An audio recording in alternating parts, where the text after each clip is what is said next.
যিমানখিনি টেট উত্তীৰ্ণ কেণ্ডিডেট আছে সেইখিনিৰ হৈ সাংবাদিকে মুখ্যমন্ত্ৰী মহোদয়ক প্ৰশ্ন কৰিছিল কি আপুনি আগতে যেনেদৰে টেট উত্তীৰ্ণ হ'লে চাকৰি দিছিলে ঠিক এতিয়া যিখিনি টেট উত্তীৰ্ণ আছে সেইখিনিক চাকৰি দি আপোনালোকে মানে কামখিনি কৰি দিয়ক তেনেকুৱা প্ৰশ্ন কৰিছিলে লগতে যিখিনি বৰ্তমান ৰিকুৱাৰমেণ্টখিনি যিখিনি হৈ আছে 5500 যি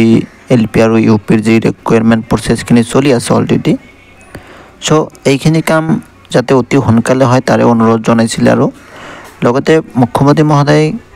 এই বিষয়ে কি উত্তৰ দিলে আপোনালোকে নিজে কেইজন টেট পাছ কেণ্ডিডেট অৱশিষ্ট আছে তেওঁলোকে চাকৰি দিবৰ কাৰণে অনুৰোধ কৰিছে কিছুমানৰ চাকৰিটো বয়স পাৰ হ'বলৈ গৈছে চাকৰিটো থ্ৰু ইণ্টাৰভিউ হ'ব আৰু ধুনীয়াকৈ হ'ব নহয় 2017 আপুনি সকলোকে চাকৰি দিছিলে টেট পাছত যি দিলো হেতু দিন হৈ গ'ল এতিয়াতো চাকৰি অন মেৰিটত হ'ব